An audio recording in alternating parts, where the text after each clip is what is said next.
Akamata buku esantulai. Pick up your Bible. Pick up your Bible.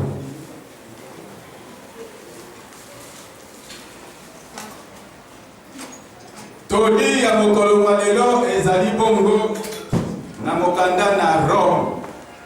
Baloma. Mokanda na Baloma, chapitre 11, verset 35. The Gospel is the book of Romans, chapter 11, verse 35. Book of Romans, chapter 11, verse 35.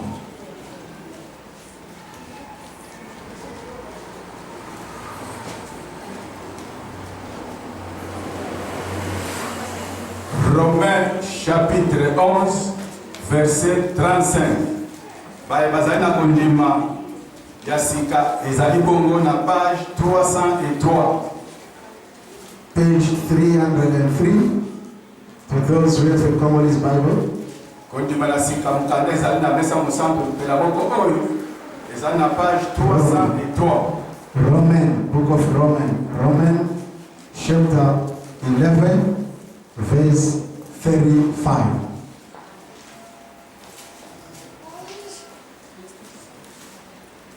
Amen bateko. Makomi masantu matatulami boy. The Bible says, tukutaka na kombo la Yesu. Nani apesi Nzambe eloko liboso ete azwa eloko mususu na ye.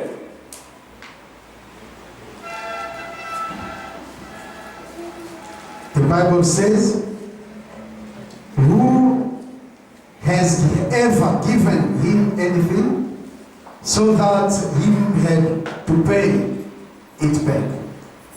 Who has ever given him anything so that he had to pay it back?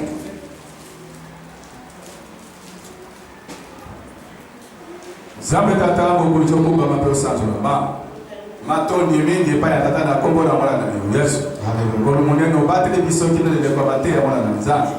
Oyo kindenge Mungu na yo asili kosenga kolo Yesu Masia. Oyo atelemi na mesa musantu mwana na Nzambe. ezali ekeko ya pamba mwana na Nzambe yo moko lataka ye lokola babalataka elamba mwana na Nzambe ete maso babinyama na mokamu na yo nkolo Yesu Masihi mpona kososolisa bapate na yo bapate bayamba Liloba mwana na Nzambe babongwana balanda tina mokolo na suka babitisa malibela na libela ezala kati na Mungu no mosakoli nkolo Yesu Masihi oyo akolendisa mafuta mokolo mwa lelo tata opesa mabomba biya bokonzi na likolo mpona kobikula mitema na bampate vis-à-vis na lite ya mokolo mwa lelo topesi yo nyonso na maboko na yo ngolu na yo ezala na kati na biso libela kino bomoi na seko amen amen kimia boboto bolingo bosembo na bongo na Yesu makomi masanto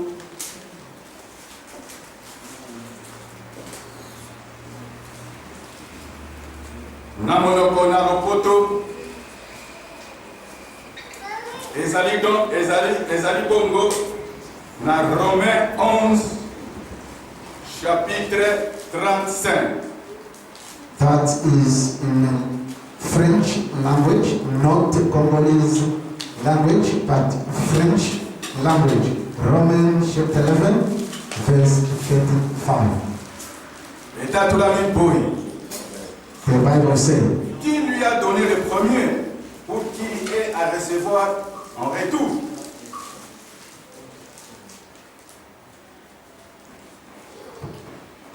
Same as it says, who has ever given him anything so that he had to pay it back?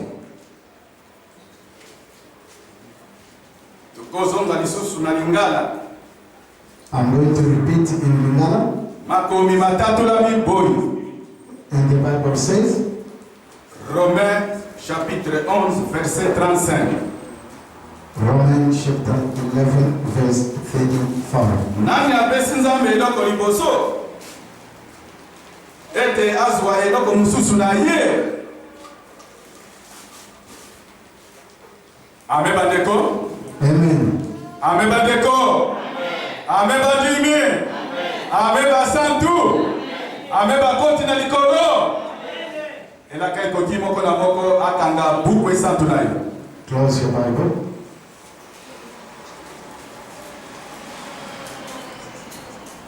Carnet na yo, bik na yo tia pembeni.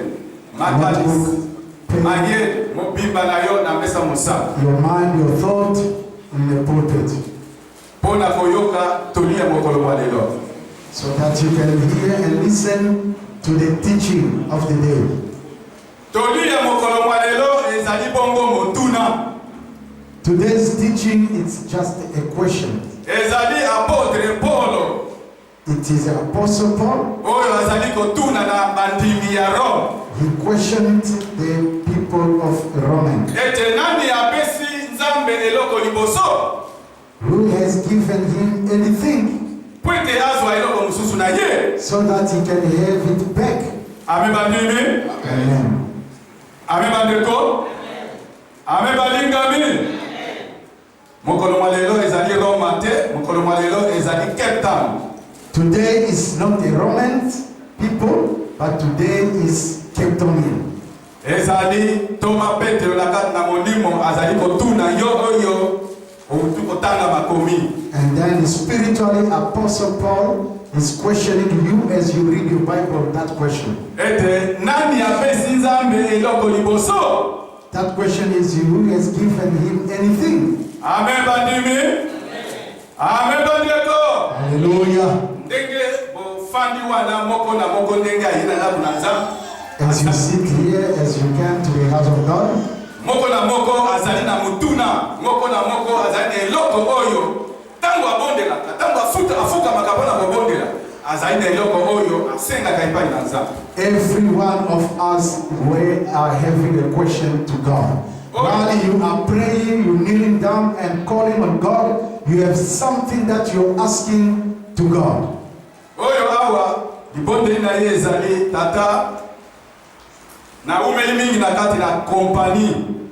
Others here, they say, Father, I've been so long working in this company. Baninga bazali kozwa promotion na zwa ka promotion te. And some have been promoted, but I never been promoted. Tata fungula ngai nzela ya promotion na kati na kompani. Open the way of promotion so that I can be promoted. Libondeli ya mundimu. That is the prayer of a believer. Mosusu Others, akopisa ki badossier na ye na kati na kompani. he gave his CV to the company. E umeli azali kozela suite na limite. And it's take long, there is no answer. Soki afukami libondeli na ye ezali na nzela wa. Once he kneel down, his or her prayer is only in that way. Tata fungula ngai nzela. Father, open the way. Mosusu lisusu Other one, na umeli na kati na libala. I've been so long in this marriage. Mabota ezali kofungwa mate. I haven't given any birth. Tata mabota ezali epai na yo. Father, you are the father who give birth their children. Fungula ngai nzela ya mabota. Open my way so that I can conceive. Mosusu libondeli na ye ezali. The other one's prayer is, Fiancé na ngai to umeli. my fiancé will be so long. Ayebi kobala ngai te.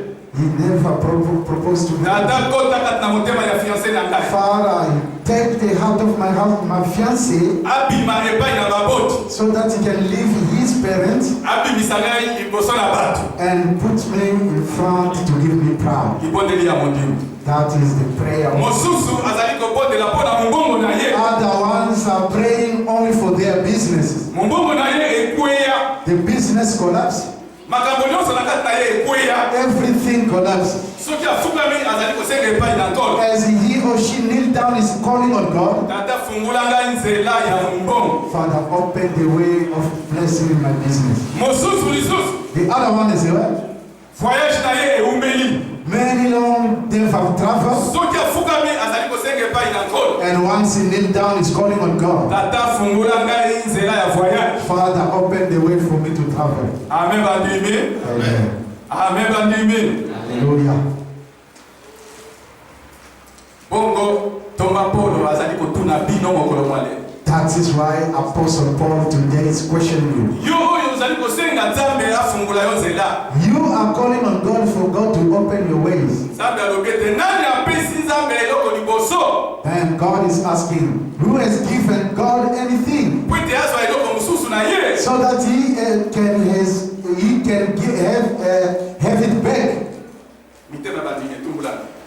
heart are in trouble. The heart of believers are in trouble.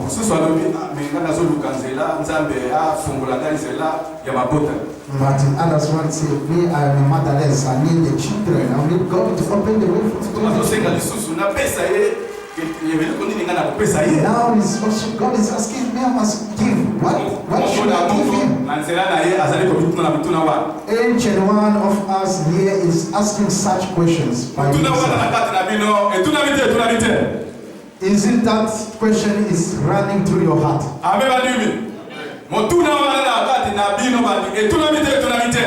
Isn't that question running into your heart? Amen. Amen.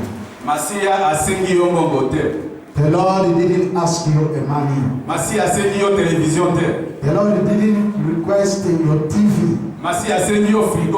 He didn't request your fridge. God never asked you any physical thing. But what God recommended, God asked for your heart. God only asks for your heart. Give your heart to God. Give your heart to God. The one will give his or her heart to God. The two signs that will run in you. First sign is to obey every word of God. Secondly is never lie or disobedient God. Amen. Amen.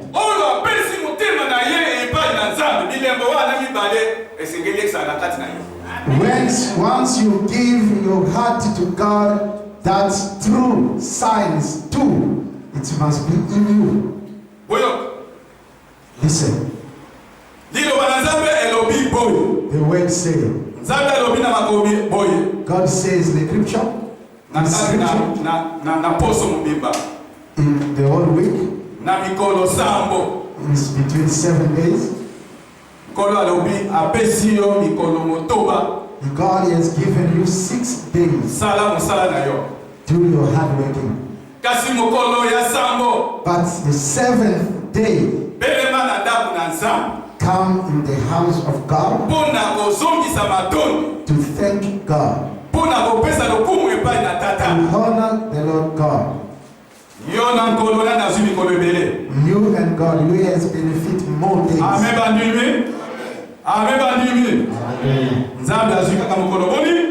God only has 1 day. God has 1 day between 7 days. But you say you give your heart to God. Do you obey? Do you obey that word to honor God? To thank your God every single Sunday? Look at the chairs. God don't speak for her. Amen. Just look at the chairs, how empty it is. Brother, listen. To be occupied in anything, it's not anything to skip. We cannot skip it. Even us, we have such thing. But to be more occupied, it can be 1 day, 2 days.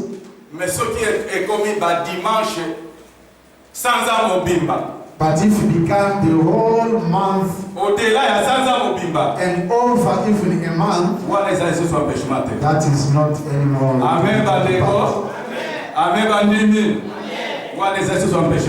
That is no longer to be occupied.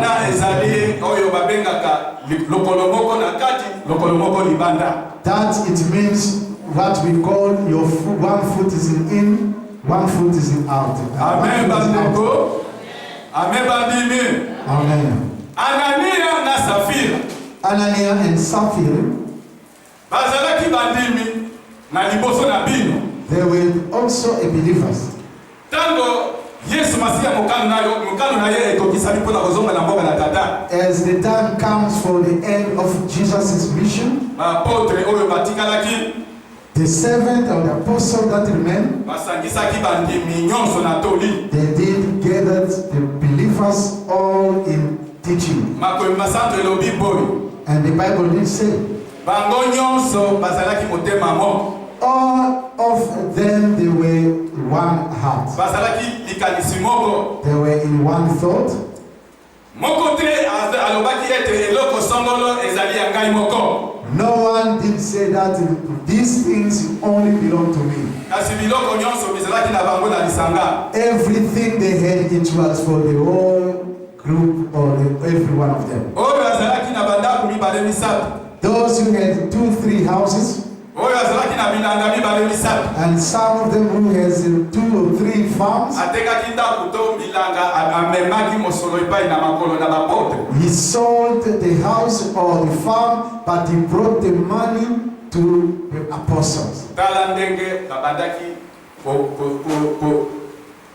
kumisa Nzambe na biloko wana nyonso. That is how they honor and worship God through all that things. Kasi ndeko moko na nkombo ya Anania. But one brother in the name of Hananiah Anania na Safira. and Sapphira, Atekaki bilanga na ye. they sold their farm, Molimo na ligorodo ekotaki na kati na ye. and they were greedy. Bayokani ye na mosi na ye. They planned with his wife.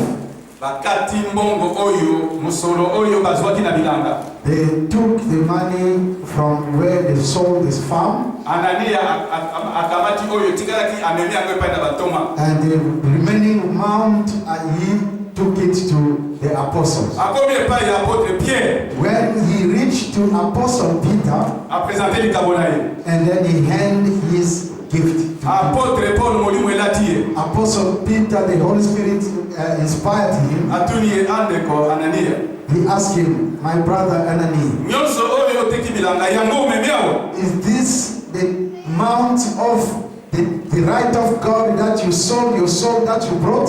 Anania alobi mokambi nyonso yango. And the Ananias respond to say, man of God, this is everything as I brought to you. Apotre Paul Pierre ayebisi ye. Apostle Peter asked him, tell him, Ndenge nini Satan akokota kati na motema na yo kwete okoka koloba maloba oyo yozolo. how come devil use your heart to say the things that you are saying now? Okanisi ete ozokosa bato. You think you are lying to a man or a people. Ozokosa Nzambe. You are not lying people, but you are lying to God. Maloba wana tange bibi na kati na apotre Pierre. When Apostle Peter speaks those words Ekoti na kati na Anania. and get to Ananias, Anania kuimba la moko. and Ananias was fall on the ground, Akufi straightly dead.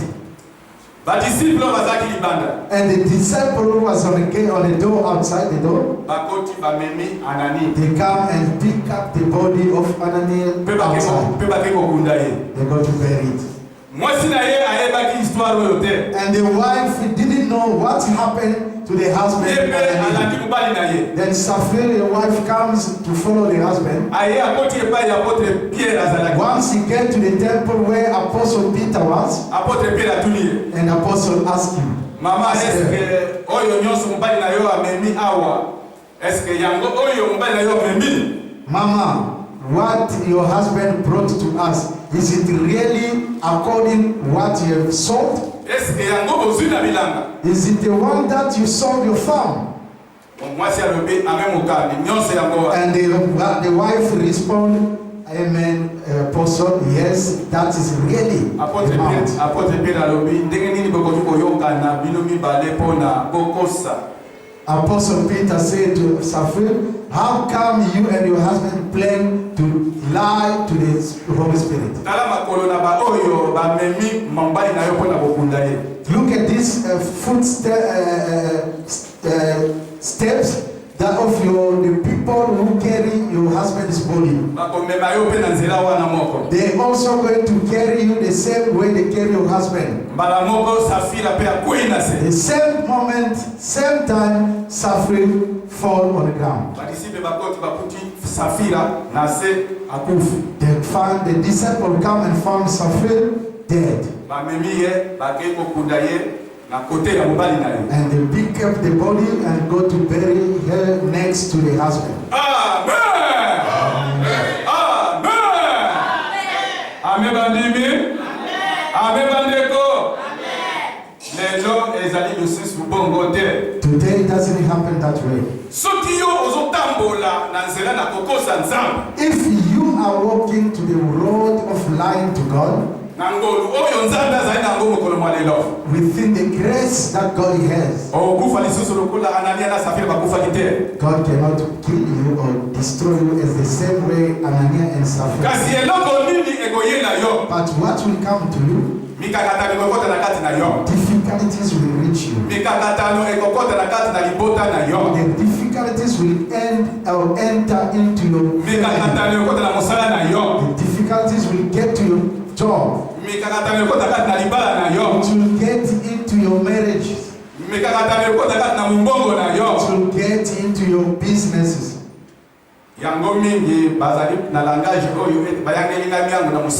That's why many they say, oh, people has conspired against me at work. They conspired my marriage. But he or she forgot.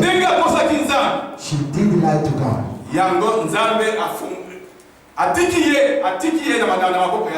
That's why God has give up on him or her so that devil can take over.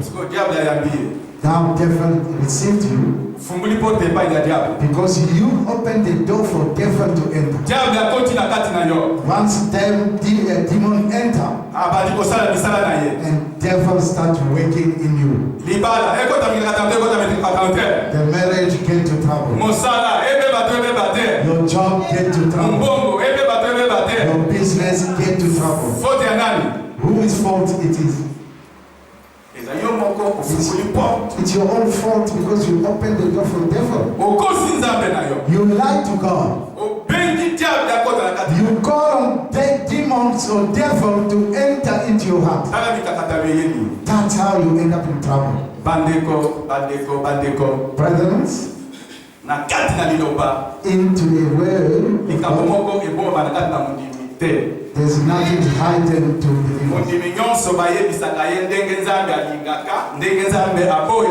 We don't lie or hide what God needs or what God don't need. For believers to hear or listen and practice it for him to be saved. To not obey it or practice it, you end up in trouble. That is why there is no secret to the sermon of God. We are going to read the word of God clearly, openly as it is in the Bible. We are going to preach it according to the Bible. Normally, you believers,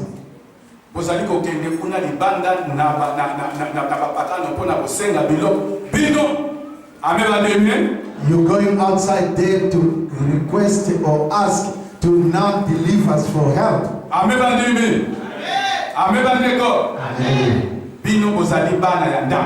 You are the children of the house.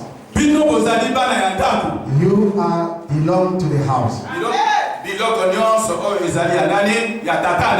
Everything here in the world belongs to your father.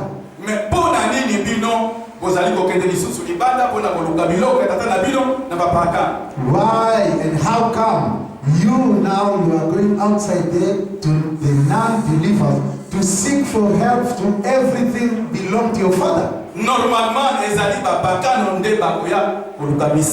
Normally, instead it is the non-believers to come to you believers to request or ask for help. People outside there, they will seek for job to you. How come? Everything, and all that, everything belongs to your father. Amen. Eh? Amen. Amen. Amen. Joseph in Egypt. Look at in the history of Joseph in Egypt. Who was employing people from outside to give them jobs? Is that Joseph there? It's Joseph. Is that Joseph there? It is Joseph. Who put Joseph in that position? Who has given Joseph that position to employ other people? It was his God. The one was entered in the heart of Pharaoh. Everything was in Pharaoh's possession. It was belonged to God. Then God entered to Pharaoh's heart.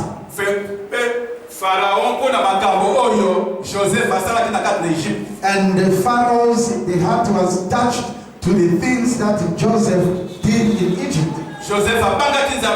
Then Joseph was very obedient to God. Joseph obeyed God. And Joseph was close to God. Then God gave his things, everything to Joseph. That's why every non-believers, before they get the jobs, they pass.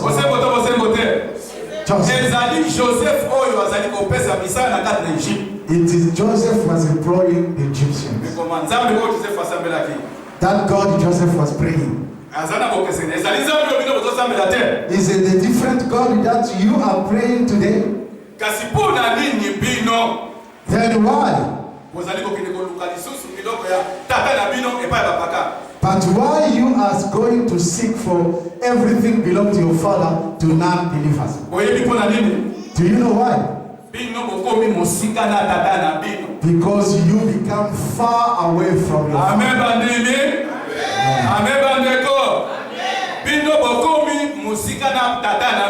Because you become far from your own father. The same way belonging of your fathers goes far from you. That is what is happening today.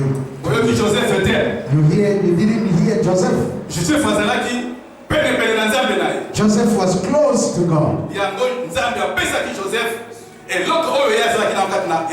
That is why God did give Joseph what was belonged to him in Egypt. You heard about Daniel. God did save Daniel through the pit of lions.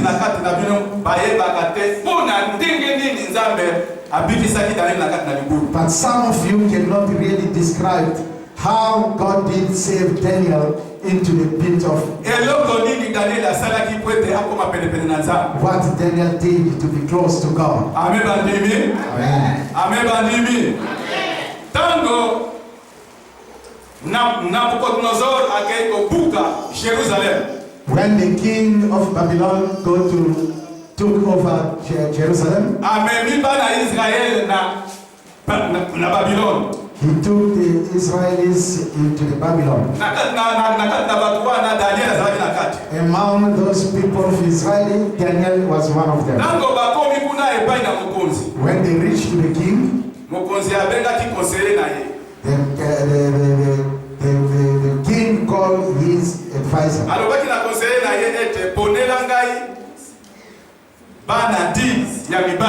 The king said to his advisor, collect 10 clever, intelligent children of Israel.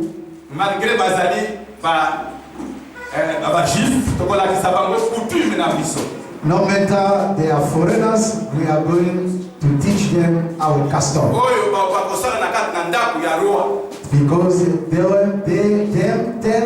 they that 10 will be working into the palace of king. Amen, bandemi. Bongo mokonzi ayebisaki na kati na batoyo balambaka. And a king given the order to the chief, the chef, doesn't cook for him. They must give that 10 children of Israel, those intelligent, everything the king eats. Everything kings drinks, they must be given to them as well. They must give it to those children. Then Daniel, after the prayers, because they were praying among with his other brothers, Shadrach, Meshach, and Abednego.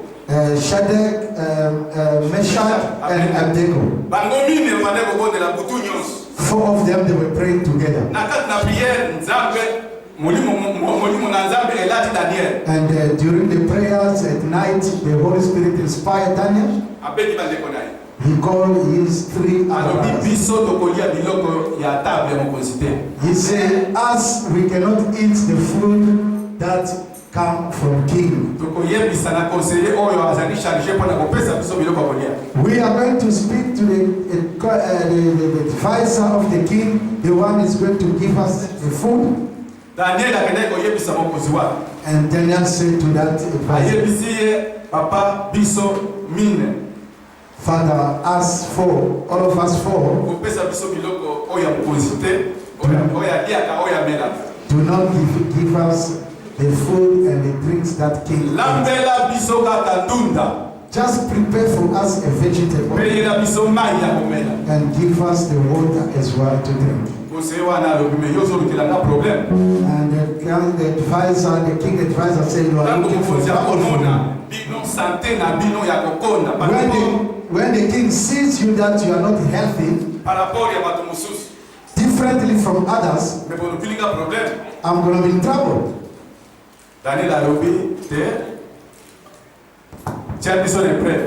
Daniel said, don't worry, put that in proof.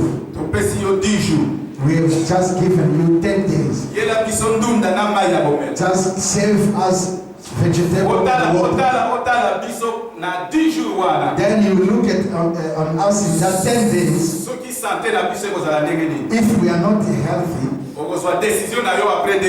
then you can decide after 10 days.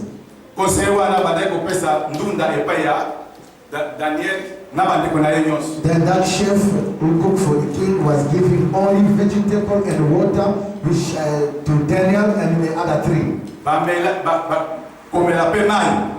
They also has a water to drink. They refuse to drink alcohol. They refuse to drink whiskey. After 10 days, the chef look at them. They are healthy. It's even much better than those who eat the king's food. Amen. Amen.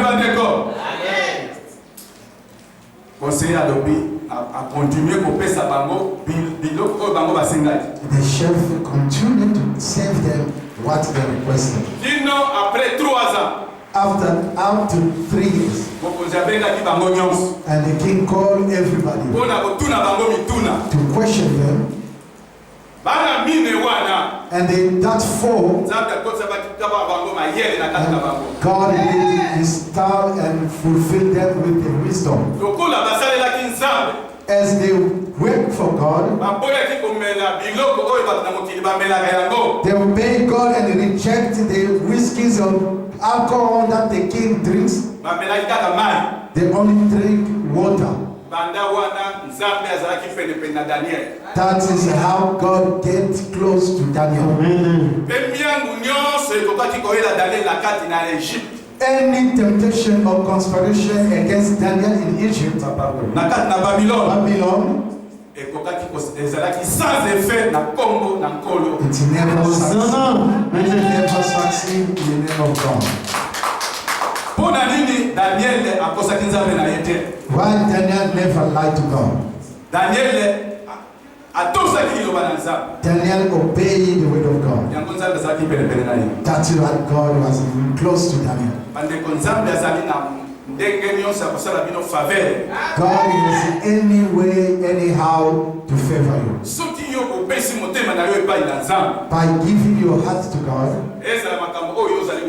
to anything you call on God, God can even give you more and add more that can surprise you. You never request it from God, but God given you a favor to bless you to it. Amen. We are almost in end. As we end it, the Bible says, test me. Test me.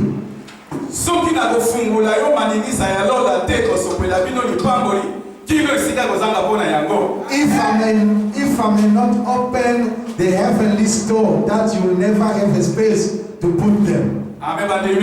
Amen. Now you say to God this. God, I have decided within my heart, as according to the gospel of the day, every Sunday, I will come to thank you, God. I will come to thank my Lord. If you don't like prayers, if you obey those words, as I'm standing here, I'm standing in the holy place.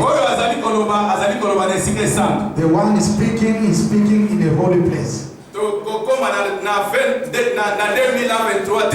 We are not going to reach 2020.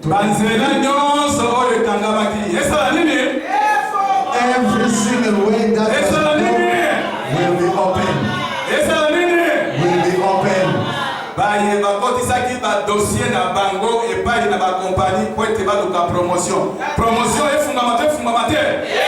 Those who put their CV for jobs or to receive a promotion, they will be promoted, they will get a job. They will give birth to the children. Businesses will be developed. The marriages will reach to every one of you. As you listen to the teaching, keep it and practice it.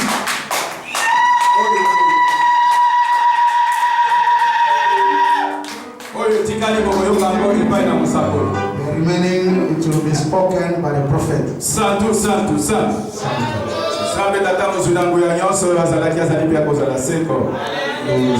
Santo.